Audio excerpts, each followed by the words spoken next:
Ini pengkhianatan. Tidak ada kompromi untuk kaum penjajah. Lebih baik hancur daripada dijajah kembali. Merdeka! Allahu Akbar! Allahu Akbar! Proklamasi. Halo guys, berjumpa lagi di channel Komik Kinime. Bagaimana kabar kalian hari ini? Mimin doakan kalian diberi kesehatan dan rezeki yang berlimpah. Pada video kali ini Mimin akan bawakan alur cerita animasi karya anak bangsa, yaitu Battle of Surabaya. Film ini merupakan animasi pertama yang mengangkat cerita tentang sejarah bangsa Indonesia melawan penjajah. Dirilis pada tahun 2015 silam, film ini mengisahkan tentang perjuangan Musa, seorang remaja tukang semir sepatu yang menjadi kurir bagi perjuangan arek-arek Surabaya dan TKR dalam peristiwa pertempuran dahsyat 10 November 1945 di tengah gejolak pertempuran antara rakyat Indonesia melawan penjajah. Tanpa berlama-lama lagi, inilah dia ceritanya.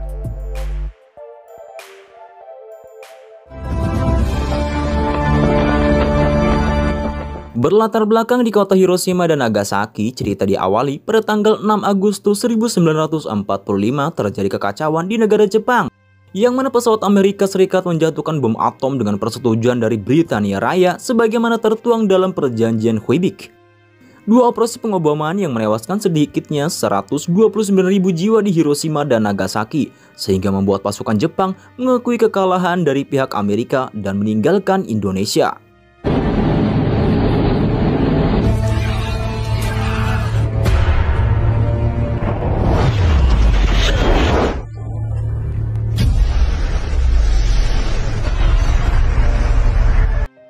Bom atom ini merupakan penggunaan senjata nuklir pada masa perang untuk pertama kali dan satu-satunya dalam sejarah. Indonesia pun mengalami kekosongan kekuasaan. Hal ini dimanfaatkan oleh Presiden RI pertama Insinyur Soekarno dan mengumumkan kemerdekaan Indonesia tepatnya pada tanggal 17 Agustus 1945 berdasarkan Perjanjian Vina di tahun 1942. Belanda menganggap jika Indonesia telah memenangkan perang dari Hindia Belanda dan berhak mengambil penuh kemerdekaan Indonesia. Hal itu disambut gembira oleh warga karena telah terbebas dari penjajahan selama berabad-abad lamanya dan kehidupan Indonesia pun jadi lebih baik dari biasanya. Proklamasi kami bangsa Indonesia.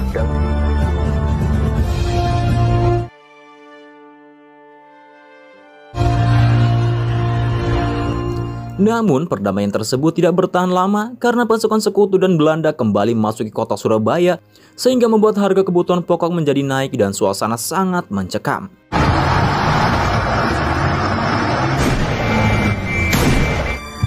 Wij hebben het recht op het bestuur van Nederlands-Indië.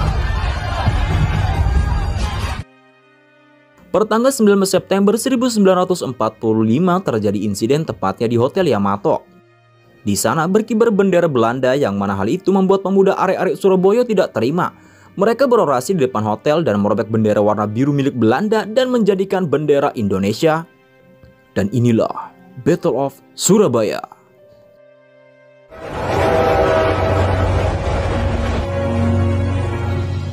Memperlihatkan seorang pemuda yang sedang bekerja di stasiun kereta sebagai penyemir sepatu sekaligus pemeran utama kita di film ini bernama Musa.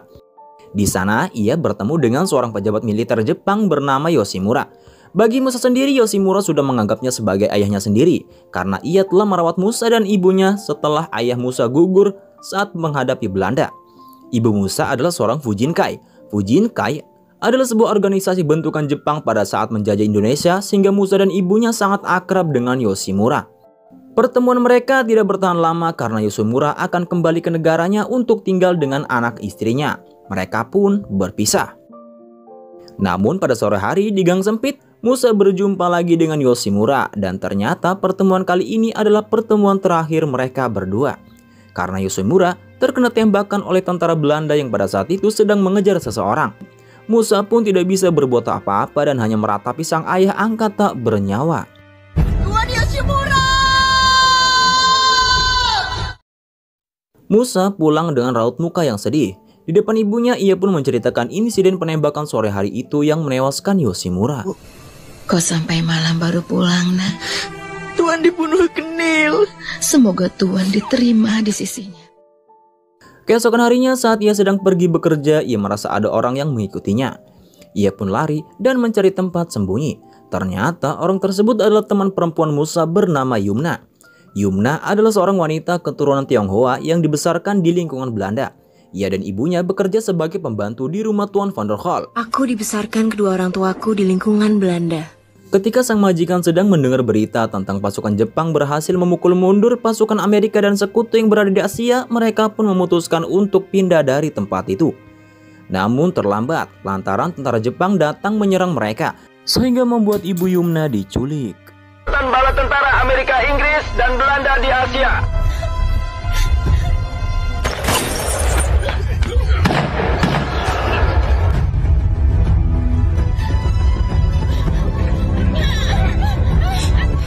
Sementara Yumna yang selamat, ia dibawa dan tinggal bersama seorang nenek bernama Tira. Walaupun bukan siapa-siapa, namun ia sangat menyayangi nenek itu. Yumna mengajak Musa makan bersama. Walaupun Yumna dan Musa berbeda agama dan berbeda ras, sebagai anak korban perang mereka berdua tetap memegang sikap toleransi yang baik tanpa melihat perbedaan di antara mereka. Bahkan pertemuan mereka dahulu pun Yumna memperlihatkan sikap yang baik. Ini kan tempatku. Tempatku. Kamu lagi. Yumna. Musa. Aku salah. Aku minta maaf. Kemudian terlihat keadaan kota sangat mencekam. Kebencian pemuda kepada Jepang dan warga asing menimbulkan kerusuhan di mana-mana. Keberanian pemuda melawan penjajah patut diapresiasi karena mereka berhasil mengambil alih beberapa tempat penting dan mengamankan senjata. Dan pengorbanan yang luar biasa.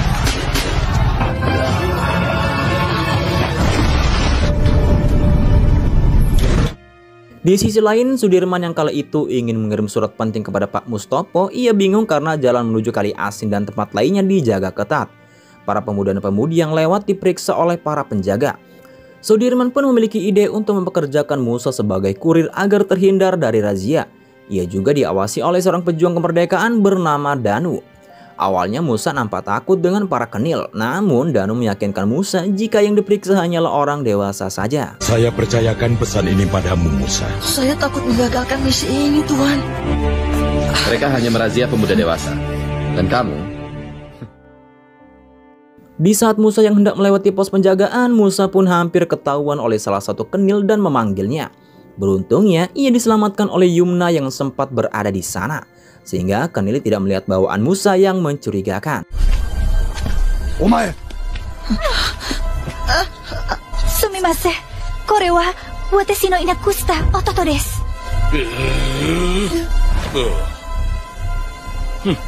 Saat Musa akan mengantar suratnya, tiba-tiba surat tersebut hilang. Ia bingung harus berbuat apa. Yumna mengajaknya untuk tenang dan beristirahat sejenak.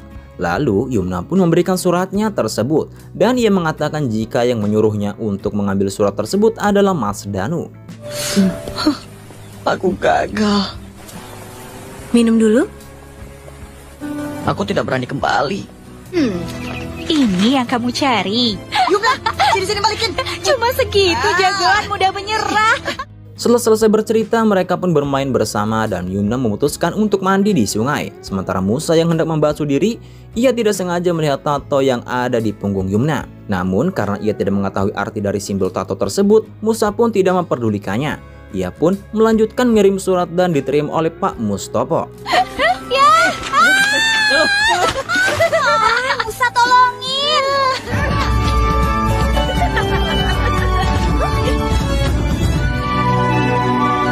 Jadi Mas Danu yang suruh?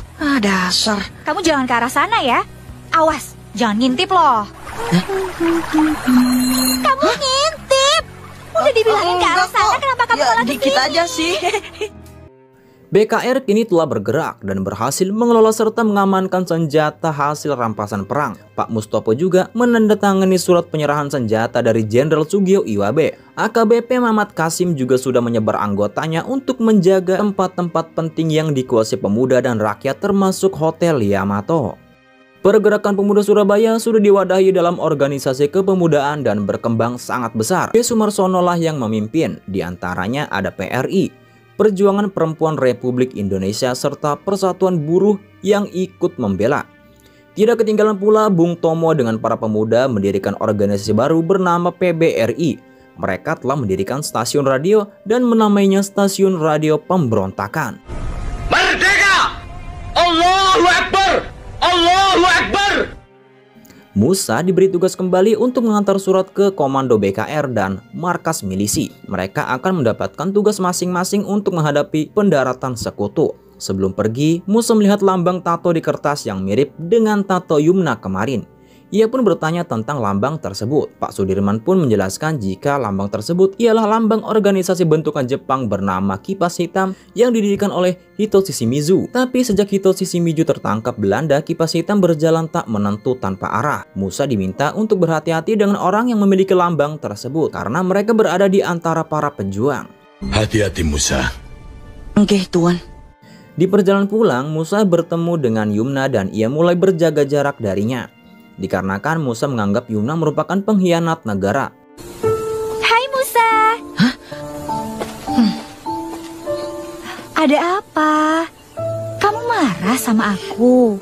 Setelah sampai di rumah, Musa sangat terkejut melihat desanya terbakar. Ditambah lagi, ibunya yang tidak bisa apa-apa harus tertimpa bangunan.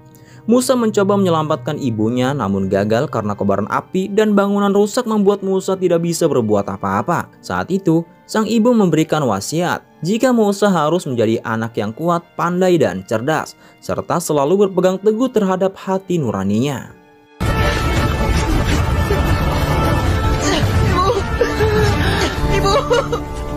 Ibu, jadilah anak yang kuat. Di saat Musa akan tertimpa bangunan, tiba-tiba seorang berpakaian hitam datang menyelamatkannya. Namun orang tersebut harus pingsan. Musa yang sudah pasrah dan tak punya pilihan lain, dengan berat hati ia pun keluar bersama orang yang menolongnya dan membiarkan rumah dan ibunya dilahap si jago merah.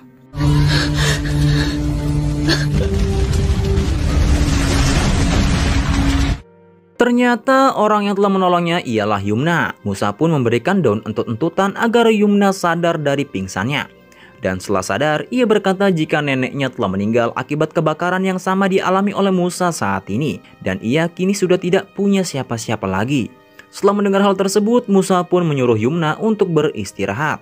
Sementara dirinya melanjutkan perjalanan untuk mengirim surat.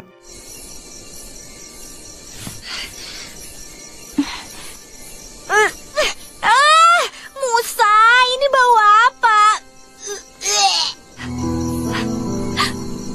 Nenek Tira meninggal.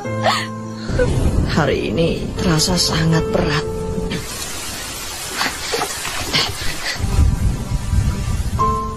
Keesokan harinya, Musa pun mempertanyakan tentang tato kipas hitam yang ada di punggungnya. Karena ia disuruh oleh Pak Sudirman agar berhati-hati terhadap orang yang memiliki lambang tersebut.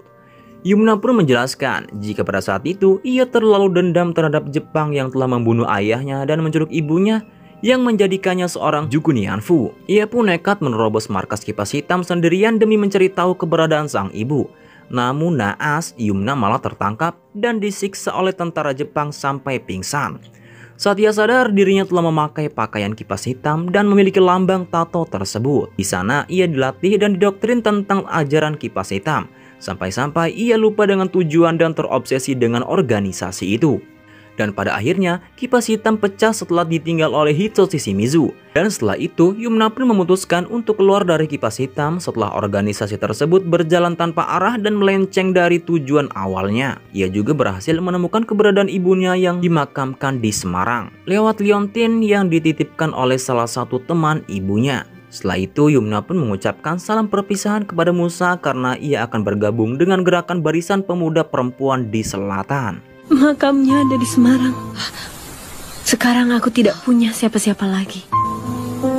Salah satu teman ibuku menitipkan leontin ini. Kamu jaga diri baik-baik. Aku akan bergabung dengan Barisan Perempuan di Selatan. Di sisi lain, ribuan tentara Inggris telah tiba di pelabuhan Tanjung Perak, Surabaya dengan membawa alusista dan persenjataan yang lengkap. Di saat yang bersamaan, Musa ingin melihat bala tentara tersebut. Ia pun memutuskan untuk bergabung dengan pejuang kemerdekaan. Hari itu, dari radio, seperti yang dijanjikan, seperti Yumna, aku akan bergabung dengan pejuang. Saat tentara Inggris melewati pasar dipimpin oleh Kapten John Cena, mereka pun menghancurkan persediaan makanan dan menakut-nakuti warga. Seorang komandan Inggris bernama Saripudin memerintahkan Kapten John untuk menangani kota dari kekacauan yang terjadi.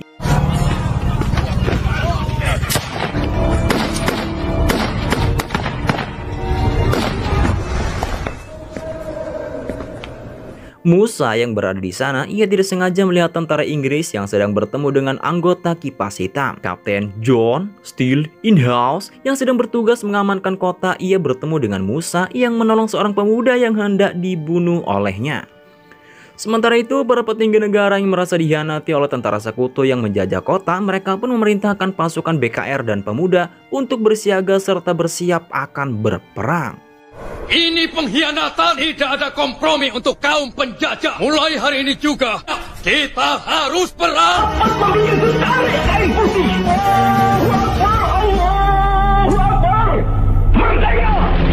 Musa yang telah kembali, ia mendapatkan misi untuk mengantar surat kode terjemahan lagu-lagu keroncong yang digunakan untuk berkoordinasi melalui siaran radio oleh Bung Tomo. Dan surat tersebut harus sampai ke pimpinan BKR di selatan secepatnya. Pesan ini harus sampai pada pimpinan TKR Selatan secepatnya.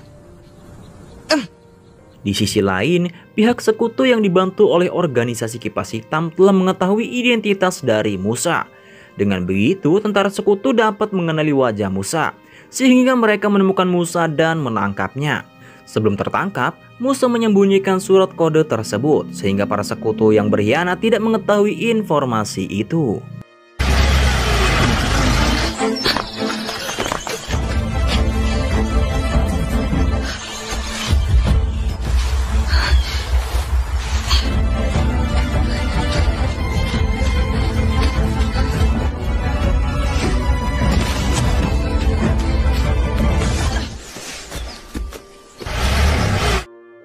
Sementara itu, Danu menghampiri Yumna dan mengajaknya kembali ke organisasi. Namun, ajakan tersebut ditolak lantaran ia hanya ingin membela tanah air tercintanya dan tidak tertarik lagi dengan organisasi yang menyimpang dari tujuannya. Ketua membutuhkan kamu. Aku sudah berhenti. Tapi kamu agen terbaik yang kami miliki. Mas Danu, kembalilah. Tapi politikus-politikus busuk di istana mementingkan perutnya sendiri. Sedangkan mereka duduk ongkang-ongkang kaki menikmati cerutu nomor 1 hasil keringat rakyat. Harga-harga terus naik, rakyat menderita, rakyat jadi korban. Aku tidak ingin terjadi sesuatu dengan kamu. Mas Danu? Ya. Ada apa dengan Musa? Mas Danu! Wajah kurir itu dalam target. Yumna yang mengetahui jika Musa tertangkap, ia pun pergi menghadap Pak Sudirman untuk menyelamatkan Musa. Di sana ia memberitahu lokasi kipas hitam. Kemudian Yumna ditemani oleh Cak Soleh beserta tentara lainnya. Mereka menyusup ke markas kipas hitam dan menanamkan bom di sekeliling gedung.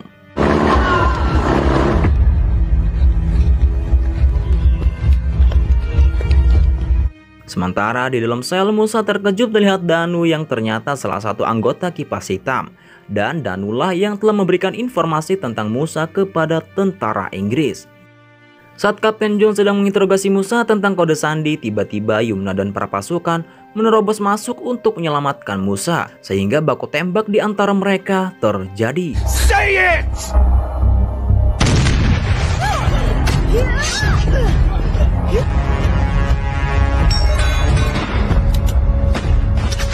Dan akhirnya Musa pun berhasil diselamatkan. Namun sayangnya, di saat mereka akan melarikan diri, mereka dihadang oleh Kapten John. Musa yang masih terbakar amarah, ia pun mencoba membunuh Kapten John dan yang lainnya. Tapi, akibat perbuatannya yang terbawa emosi, hal itu membuat Yumna dan Cak Soleh harus mati di tempat tersebut.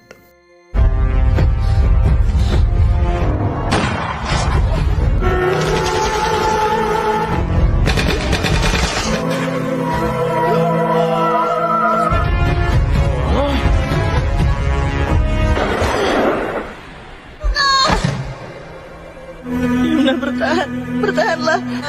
Aku titip kalung ibuku.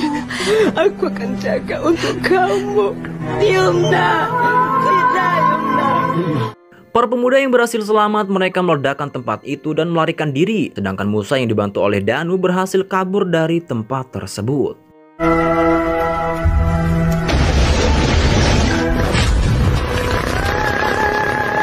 Keesokan harinya, Musa yang tersadar ia melihat Danu. Musa yang sudah dalam keadaan marah, ia pun menodongkan pistolnya ke arah Danu. Di sana Danu meminta maaf kepada Musa atas semua perbuatannya. Atas insiden yang menewaskan Yumna, kini ia tersadar dan bertekad akan memperjuangkan Indonesia. Mendengar hal itu, Musa pun memaafkannya dan berterima kasih karena sudah menolongnya. Akhirnya Musa pun meminta Danu untuk membantunya menyelesaikan misi mengantar surat yang sempat tertunda, dan mereka pun bergegas menjalankan misi itu. Tenang Musa, turunkan pistolnya. Aku duduk di sini. Kalau kau mau tembak, tembak saja. Terima kasih ya. Mas Danu, bantu aku menyelesaikan misi ini. Siap, Komandan. Di samping itu, di Surabaya sedang terjadi kekacauan karena perundingan dari pihak Sudirman dan tentara sekutu tidak mencapai kesepakatan. Dari kekacauan itu, Kapten John terkena ledakan dan hanyut ke sungai. Saat ia sekarat, ia pun bertemu dengan Musa yang telah menyelesaikan misinya. Namun, alih-alih membunuh Kapten John yang sekarat, ia lebih memilih menyelamatkannya. Come on, Musa! Kill me! Beberapa pemimpin militer Inggris datang ke Jakarta menemui Presiden Soekarno, Wapres Muhammad Hatta, dan Amir Syarifuddin guna meminta bantuan untuk memulihkan Surabaya. Sementara para petinggi kemerdekaan meminta kepada setiap orang dari setiap kalangan untuk bersiap berperang dan berpegang teguh pada satu pedoman, yaitu lebih baik mati daripada harus dijajah kembali. Lebih baik hancur daripada dijajah kembali.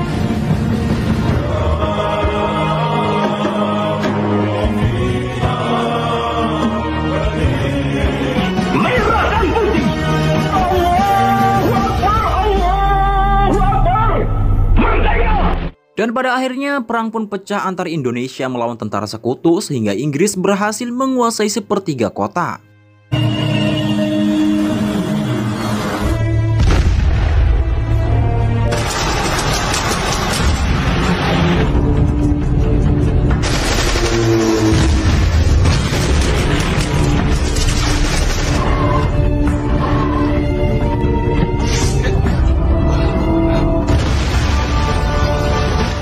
Sementara itu, Danu dan Musa yang sedang mengendarai motor, mereka pun berjumpa kembali dengan tentara Inggris yang dipimpin oleh Kapten John. Kapten John dan pasukannya berusaha mengejar mereka berdua. Danu berusaha sekuat tenaga untuk menghindarinya, dan sampai akhirnya ia membuat Musa terjatuh dan mengorbankan dirinya.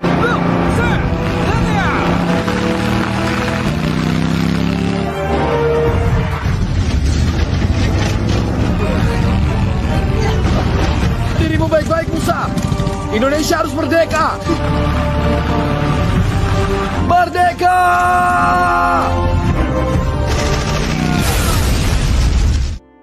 Namun pasukan yang dibawa Kapten John tidak binasa, sehingga Kapten John beserta koleganya mengejar Musa naik turun bukit untuk menangkapnya.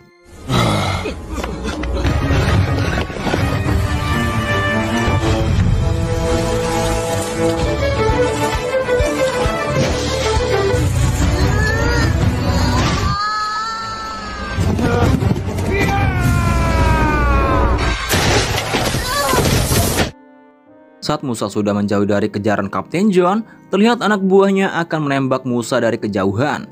Namun Kapten John melarangnya dan membiarkan Musa pergi sebagai balas budi atas kebaikan Musa yang telah dilakukannya pada malam itu.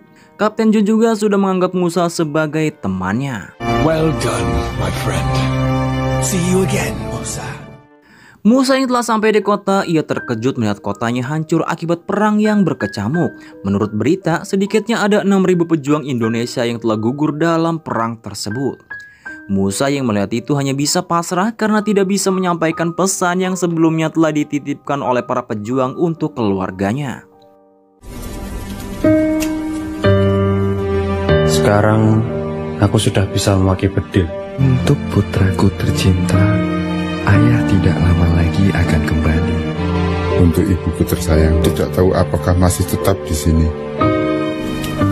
Jaga kesehatan ya Bu. Pada yang tercinta. Beberapa tahun berlalu, terlihat Musa sedang mengunjungi makam Yoshimura. Di sana, ia bertemu dengan anak Yoshimura bernama Kyoko. Kyoko bekerja di PBB yang ikut membantu memperjuangkan kedaulatan NKRI. Di akhir cerita, kini Musa menikmati hari tuanya dan memiliki cucu yang lucu. Ia melihat bayangan para pejuang yang telah mengorbankan diri mereka demi kemerdekaan negara Indonesia. Dan film pun berakhir. Oke kawan-kawan semua, itulah dia tadi alur cerita Battle of Surabaya. Semoga terhibur dan dapat menambah wawasan bagi kalian semua. Bila ada salah kata yang kurang berkenan di hati kalian, saya mohon maaf yang sebesar-besarnya. Sampai berjumpa kembali, see you next video, bye-bye.